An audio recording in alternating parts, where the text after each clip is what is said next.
I have a great time with my life, and I want to share it. I love living. I think that's infectious. It's something that you can't fake.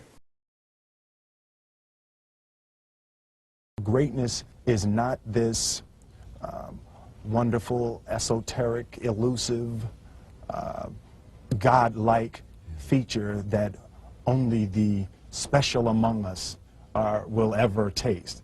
You know, it's something that truly exists in all of us. It's very simple. This is what I believe, and I'm willing to die for it. Yeah. Period.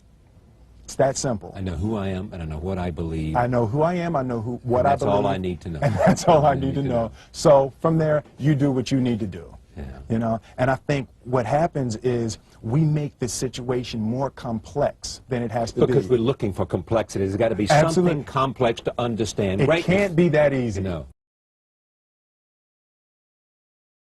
We didn't grow up with the sense that where we were was where we were going to be. You know, we grew up with the sense that where we were almost didn't matter because we were becoming right. Something greater. This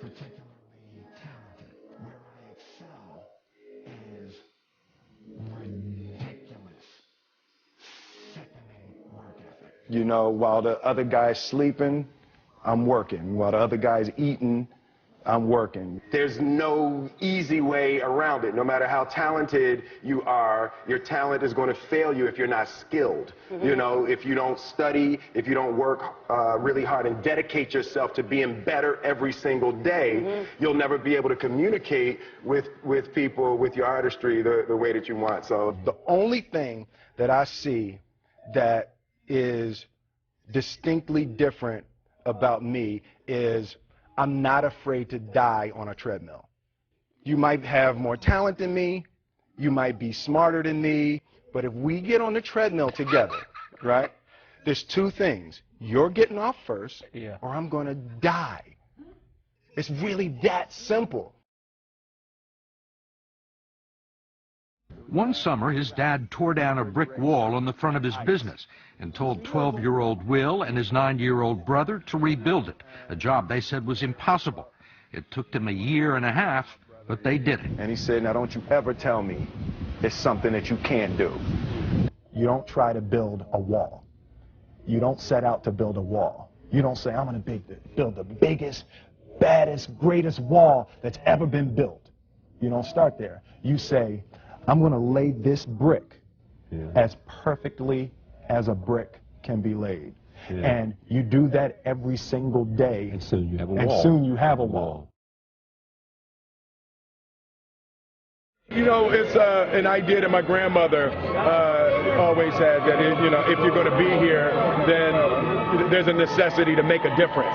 She always instilled the responsibility, the spiritual responsibility that you have to make every group you come in contact with better. I want to do good. Yeah. I want the world to be better because I was here. I want my life, I want my work, my family, I want it to mean something. And it's like, it has, if you are not making someone else's life better, then you're wasting your time.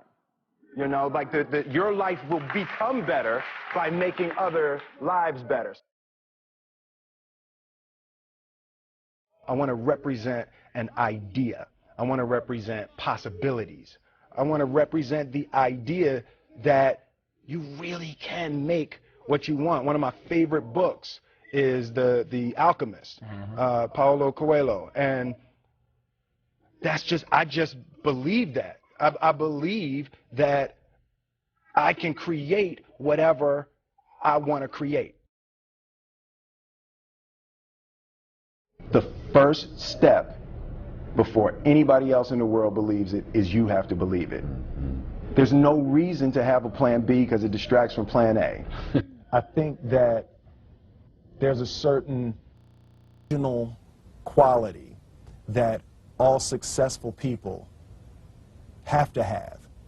You have to believe that something different than what has happened for the last 50 million years of history. You have to believe that something different can happen. Confucius said, he who says he can and he who says he can't are both usually right. Being realistic is the most commonly traveled road to mediocrity.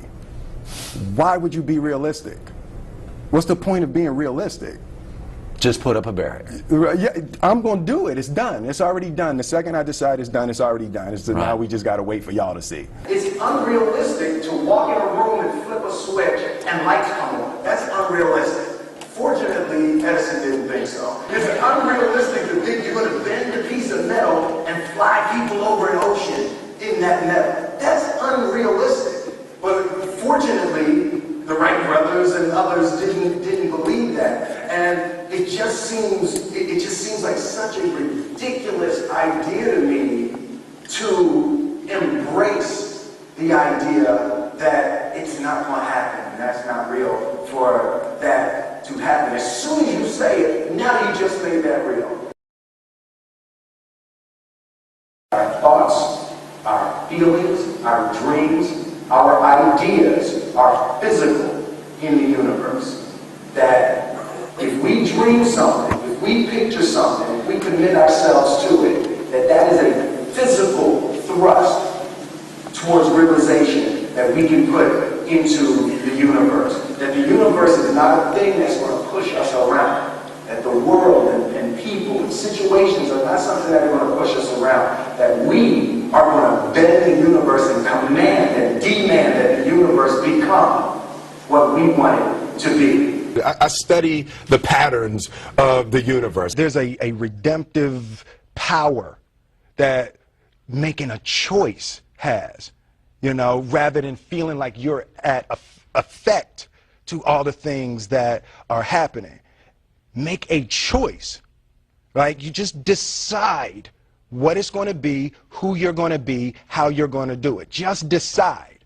And then from that point, the universe is going to get out your way. It's like it's water. It wants to move and go around stuff. You know, there's a flow of the universe that I've grown to know just how to go with it. I realized that to have the level of success that I want to have, it's difficult to spread it out and do multiple things. It takes such a desperate, obsessive focus. You really got to focus with all of your fiber and all of your heart and all of your creativity. I'm motivated by fear. Fear. You know? Fear of what? Fear of fear.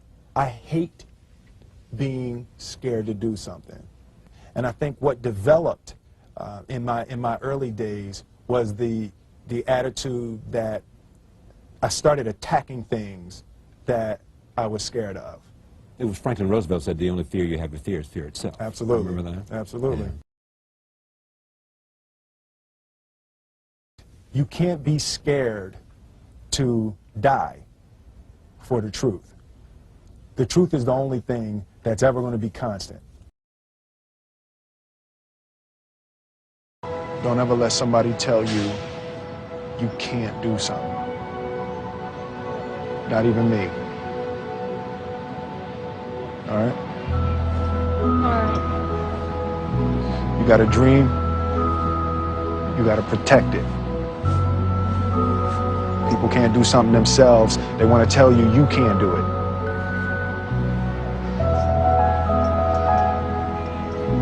You want something, go get it.